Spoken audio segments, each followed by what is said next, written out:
കാണുന്നുണ്ട്. പിന്നെ എന്നിരുന്നാലും മുതിർന്നവരുടെ കളിയിലേക്ക് ഇനി നമ്മൾ ഇറങ്ങിയൊരു പക്ഷം ചേരേണ്ട എന്നുള്ള നിലപാടിലാണ് ആദ്യം തൊട്ടേ KCB നിൽക്കുന്നത്. കാരണം ആര് ജയിച്ചു വന്നാലും നമ്മൾ സംഘടനയോടൊപ്പം പ്രവർത്തിക്കേണ്ടവരാണ്, സമുദായത്തിലെ മുതിർന്ന ആളുകളൊപ്പം പ്രവർത്തിക്കേണ്ടതാണ്. എങ്കിലും വർഷങ്ങളായിട്ട് സംഘടന പ്രവർത്തിക്കുന്ന ആളുകളാണ് ഈ മത്സരിക്കുന്നതിൽ ഭൂരിഭാഗം പേരും KCBയിലൂടെ വളർന്നു വന്നവരും.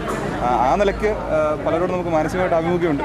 ആ രീതിയിലുള്ളൊരു വിലയിരുത്തൽ യുവജനങ്ങളുടെ ഭാഗത്തുനിന്ന് ഉണ്ട് എന്ന് തന്നെയാണ് നമ്മൾ വിശ്വസിക്കുന്നത്. തീർച്ചയായിട്ടും അത് തെരഞ്ഞെടുപ്പിൽ പ്രതിഫലിക്കുകയും ചെയ്യും. KCB അതിരൂപതാ സമിതി ഏതെങ്കിലും വ്യക്തമായ നിലപാട്, ഏതെങ്കിലും പാനലിനോട് വ്യക്തമായ നിലപാട് സ്വീകരിച്ചിട്ടുണ്ടോ? അതോ നിഷ്പക്ഷമായിട്ടില്ല? ഒരു പാനലിനോടും ഒരു കൃത്യമായ ആഭിമുഖ്യം നമ്മൾ സ്വീകരിച്ചിട്ടില്ല. എന്നാൽ ഞാൻ പറഞ്ഞല്ലോ, ആദ്യം പറഞ്ഞ പോലെ തന്നെ KCBയിൽ സംഘടനയോട് വളർന്നു വന്നവരും സംഘടനയുമായിട്ട് കഴിഞ്ഞ കാലങ്ങളിൽ ബന്ധപ്പെട്ട് നിൽക്കുന്നവരുമായ പലരും മത്സരിക്കുന്നുണ്ട്. സ്വാഭാവികമായിട്ടും ഓരോരുത്തരോടും വ്യക്തിപരമായുള്ള താല്പര്യം വെച്ചുകൊണ്ട് നമ്മൾ ഇടപെട്ടിട്ടുണ്ടാവും. അതല്ലാതെ ഒരു പാനലിനോട് എന്നുള്ള നിലയ്ക്ക് ഒരു ആഭിമുഖ്യം സംഘടന ഇതുവരെ എടുത്തിട്ടില്ല. അത് എടുക്കുന്നത് ശരിയല്ല. ഓക്കെ, തീർച്ചയായിട്ടും പ്രത്യേകിക്കുക. സ്വതന്ത്രനായി മത്സരിക്കുന്ന ജോയിന്റ് സെക്രട്ടറി സ്ഥാനത്തേക്ക് മത്സരിക്കുന്ന ശ്രീ സൈമൻ പച്ചിക്കരയാണ്. സൈമൻ പച്ചിക്കര ഇത് ജ്ഞാനായ വോയിസിൽ നിന്നുള്ള പ്രതിനിധികളാണ് ഇവിടെ എത്തിയിരിക്കുന്നത്. താങ്കൾ ജ്ഞാനായ വോയിസിലെ പ്രേക്ഷകർക്ക് വേണ്ടി ഒരു ചോദ്യം. താങ്കൾ ഇങ്ങനെ സ്വതന്ത്രനായിട്ട് യാതൊരു പാനലിലും കൂടാതെ സ്വതന്ത്രമായി നിൽക്കാൻ താങ്കളെ പ്രേരിപ്പിച്ച ചേതോ വികാരം എന്താണ്? എൻ്റെ ഇടവകയിലുള്ള ഞങ്ങളുടെ ഇടവക ജോയിൻറ്റ് സെക്രട്ടറി ആയിട്ട് മത്സരിക്കുവാനായിട്ട് എന്നെ തിരഞ്ഞെടുത്തു, കേന്ദ്ര പ്രതിനിധിയായിട്ട്. ഞാൻ ആ വിവരം 2 പാനലുകാരെയും ധരിപ്പിച്ചതാണ്. 2 പാനലിലും അവർ എന്നെ സ്വീകരിക്കാനായിട്ട് ചില സാഹചര്യവശാൽ അവർക്ക് എന്നെ കൂട്ടാൻ സാധിക്കാതെ പോയി. അപ്പോൾ അതുകൊണ്ട് ഞാൻ സ്വതന്ത്രനായിട്ട് ജോയിൻറ്റ് സെക്രട്ടറി പോസ്റ്റിലോട്ട് മത്സരിക്കാനായിട്ട് തീരുമാനിച്ചു. എല്ലാവരും എന്നെ സപ്പോർട്ട് ചെയ്തു. സ്വതന്ത്രനായിട്ട് താങ്കൾ ഒറ്റയ്ക്ക് മത്സരിക്കുമ്പോൾ താങ്കളുടെ ഒരു വിജയ പ്രതീക്ഷ എന്താണ്? എനിക്ക് നല്ല വിജയ പ്രതീക്ഷയുണ്ട്. കാരണം ഈ 626 വോട്ടേഴ്സിനെ ഞാൻ ഇൻഡിപെൻഡൻ്റ് ആയിട്ടാണ് കാണുന്നത്. ഇത്രയും ഈ പാനലുകാർ 9 പേരുണ്ട് ഒരു പാനലിൽ. ഇവർ ഒന്നിച്ചു പോയി കാണുന്നതും ഞാൻ ഒരാൾ പോയി ഒരു വോട്ടറിനെ കാണുന്ന തമ്മിൽ വ്യത്യാസമില്ലേ സാറേ?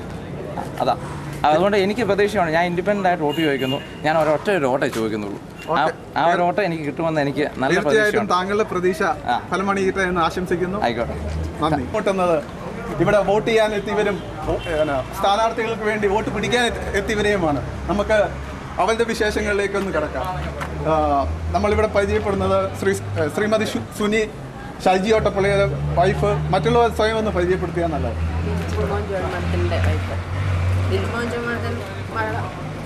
ഓക്കെ, നിങ്ങളുടെ ഭർത്താക്കന്മാർ മത്സരിക്കുമ്പോൾ നിങ്ങൾക്ക് എത്രമാത്രം വിജയ പ്രതീക്ഷയാണുള്ളത്? തീർച്ചയായിട്ടും ജയിക്കുന്നത് തന്നെയാണ്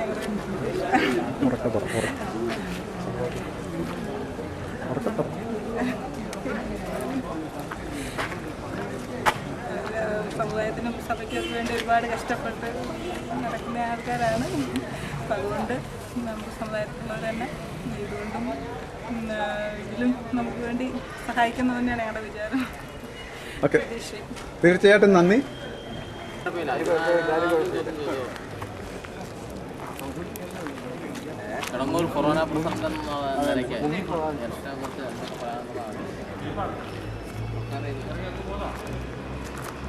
വീണ്ടും കണ്ടുമുട്ടുന്നത് ഇവിടെ തെരഞ്ഞെടുപ്പ് പ്രചാരണത്തിനായി വളരെ വാശിയേറിയ മത്സരം നടക്കുന്ന ഈ അവസരത്തിൽ അതിനുവേണ്ടി വോട്ടേഴ്സിനെ ക്യാൻവാസ് ചെയ്യാനായിട്ട് എത്തിയിരിക്കുന്ന കിടങ്ങൂർ ഫൊറോനയിലെ പ്രസിഡന്റ് ശ്രീ AP ഏട്ടൻ, അതുപോലെ മറ്റ് വോട്ടർമാർ. നമുക്ക് അവരോട് അവരുടെ തെരഞ്ഞെടുപ്പിനെ പറ്റിയുള്ള അഭിപ്രായങ്ങൾ നമുക്ക് ചോദിക്കാം. ഈ തെരഞ്ഞെടുപ്പിനെ എങ്ങനെയാണ് AP ഏട്ടൻ നോക്കിക്കാണുക? നമ്മുടെ സമുദായത്തിൻ്റെ നല്ലൊരു ശക്തി ആർജിച്ചിട്ടുണ്ട് ഇതുകൊണ്ട്. അതാണ് ഏറ്റവും വലിയൊരു ഇത്. കാരണം എല്ലാവരും ഒത്തൊരുമയോടുകൂടി കൂടുകയും സഹകരിക്കുകയും ചെയ്യുന്നുണ്ട്. അതുകൊണ്ട് നമ്മളെ സംബന്ധിച്ചിടത്തോളം ഫൊറോന പ്രസിഡന്റ് എന്നുള്ള നിലയിൽ ഇതൊരു നല്ലൊരു സ്നേഹത്തോടുകൂടി ഒരു നല്ല കീഴ്വഴക്കത്തോടു കൂടി പോകണം എന്ന് മാത്രമേ എനിക്ക് അതിനകത്ത് പറയാനുള്ളൂ. സമുദായത്തിന് നേട്ടമുണ്ടാവുമോ കോട്ടമുണ്ടാവുമോ? ഒരു വിഭാഗീയത ഉണ്ടാകാനുള്ള സാധ്യതയില്ലേ? താങ്കൾക്ക് എന്ത് തോന്നുന്നു? സാധ്യത ഒരിക്കലും ഇല്ല, നേട്ടങ്ങൾ തന്നെയുള്ളൂ. രണ്ട് പക്ഷമായിട്ട് നിന്ന് മത്സരിക്കുന്നത് കൊണ്ട് സമുദായം ഭിന്നിക്കാനായിട്ടൊരു സാധ്യതയില്ലേ എന്ന്? 4 മണിയാകുമ്പോൾ ഒരു കൈയായിട്ട് ഒരുമയോടുകൂടി വീണ്ടും പ്രവർത്തിക്കാനുള്ള സന്നദ്ധതയിലാണ് എല്ലാവരും നിൽക്കുന്നത്. ഓക്കെ, അപ്പം ഇലക്ഷൻ റിസൾട്ട് വരുമ്പോഴത്തേന് നാനായക്കാർ ഒരുമിച്ചാണ് നിൽക്കുന്നതെന്ന് വീണ്ടും തെളിയിക്കുമെന്ന് നമുക്ക് പ്രത്യാശിക്കാം. തീർച്ചയായിട്ടും. താങ്കൾ ഈ തെരഞ്ഞെടുപ്പിനെ എങ്ങനെയാണ് നോക്കിക്കാണുക? തീർച്ചയായിട്ടും നല്ല ഒരു ഇപ്പോഴാണ് നമ്മുടെ സമുദായത്തിൽ ശരിക്കും ജ്ഞാന കത്തോലിക്ക കോൺഗ്രസ് ഉണ്ട് എന്നൊരു നിർജ്ജീവമായി കിടന്ന ജ്ഞാന കത്തോലിക്ക കോൺഗ്രസ് ശരിക്കും ഉണ്ട് എന്ന് നമുക്കറിയാൻ സാധിക്കുന്നത് ഇപ്പോഴാണ്. കാരണം നല്ലൊരു തെരഞ്ഞെടുപ്പാണ് ഇപ്പോൾ നടക്കുന്നത്. തീർച്ചയായിട്ടും അത് ഭാവിയിൽ നമ്മുടെ രൂപതയ്ക്ക് നല്ല നല്ല കാര്യങ്ങൾ ചെയ്യുവാനായിട്ട് മുതൽക്കൂട്ടാകാൻ അവർക്ക് സാധിക്കും എന്ന് തന്നെയാണ് എൻ്റെ പ്രതീക്ഷ. ഓക്കെ.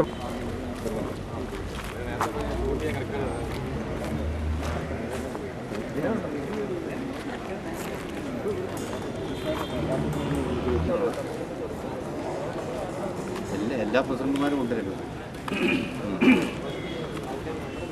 ലൈവാണോ? ലൈവ് എടുത്തോണ്ടിരിക്കുക അതല്ലേ ലോകം മുഴുവൻ. വീണ്ടും നമുക്ക് കണ്ടുമുട്ടുന്നത് ശ്രീ ഷൈജി ഓട്ടപ്പള്ളി, ട്രഷർ സ്ഥാനത്തേക്ക് മത്സരിക്കുന്ന ശ്രീ ഷൈജി ഓട്ടപ്പള്ളി. താങ്കൾക്ക് എത്രമാത്രം വിജയപ്രതീക്ഷയാണ് ഈ തെരഞ്ഞെടുപ്പിലുള്ള? ഈ ഇലക്ഷനിൽ ഞങ്ങളുടെ പാനൽ 100% വിജയിക്കണമെന്ന് ഉറപ്പ് ആത്മവിശ്വാസമാണ് പറയുന്നത്. ആ കാര്യത്തിൽ യാതൊരു സംശയമില്ല. ഇന്ന് കാണുന്ന വോട്ടർമാരുടെ പ്രതികരണവും അതുതന്നെയാണ്. അതുകൊണ്ട് തന്നെ ഈ ഇലക്ഷനിൽ ഇജിലോക്കോസാൻ്റെ പാനലിൽ മത്സരിക്കുന്ന എല്ലാ സ്ഥാനാർത്ഥികളും പൂർണ്ണമായും വിജയിക്കുന്ന ഉറച്ചു വിശ്വസിക്കുന്നു. വോട്ടർമാർ കടന്നു വരുന്നു, അവരൊന്ന് കണ്ടിട്ട് ഞാൻ തിരിച്ചു വരാം. ഈ സമുദായത്തിൽ വിഭാഗീയത ഉണ്ടാകാനിടയില്ലേ? താങ്കളുടെ കാഴ്ചപ്പാടെന്താണ്? തീർച്ചയായും അതിൻ്റെ യാതൊരു ആവശ്യവുമില്ല. രണ്ട് പാനലായിട്ട് മത്സരിക്കുന്നത് വഴി തീർച്ചയായിട്ടും ഈ മത്സരത്തിന് കൂടുതൽ ഒരു ചൈതന്യം വന്നിട്ടുണ്ട്. അപ്പോൾ ആര് ജയിച്ചു കഴിഞ്ഞാലും ജ്ഞാനായ മക്കൾ എല്ലാവരും ഒത്തൊരുമയോടുകൂടി പിന്നെ അൽമേനികളുടെ ആ ഒരു പ്രാധാന്യം മനസ്സിലാക്കിക്കൊണ്ട് ഒത്തൊരുമിച്ച് പ്രവർത്തിക്കുമെന്ന് തന്നെയാണ് ഞങ്ങൾ പ്രതീക്ഷിക്കുന്നത്. ഓക്കെ, വളരെ നന്ദി. ഓക്കെ.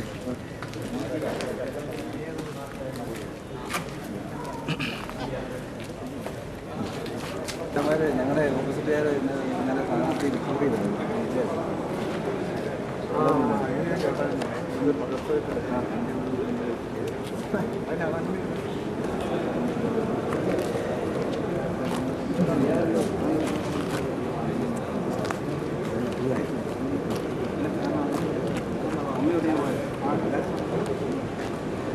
കടുത്തിരുത്തി ഇത് മുൻ MLA ഇപ്പോൾ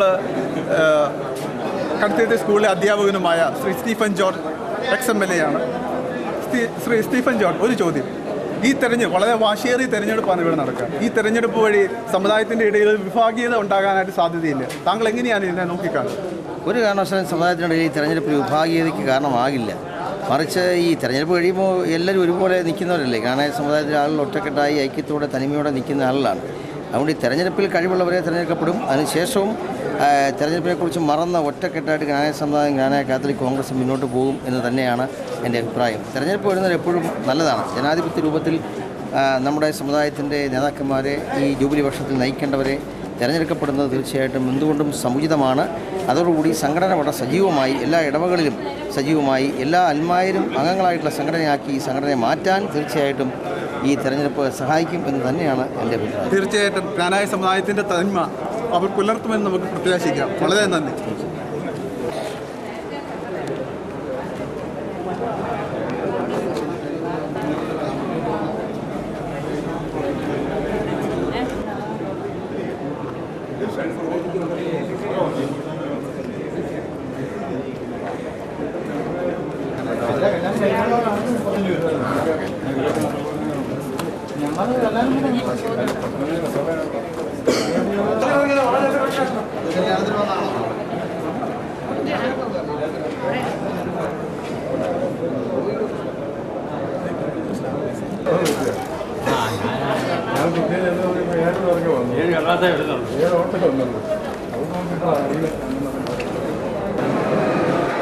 നമ്മളിപ്പോൾ നിൽക്കുന്നത് വോട്ടിംഗ് കേന്ദ്രത്തിൻ്റെ അടുത്താണ്. വളരെ നീണ്ടൊരു ക്യൂ ആണ് ഇവിടെ കാണാൻ കഴിയുക. ആളുകൾ വളരെ ആവേശത്തോടെ വന്ന് രാവിലെ തന്നെ ആവേശത്തോടെ വന്ന് വോട്ട് ചെയ്തുകൊണ്ടിരിക്കുകയാണ്.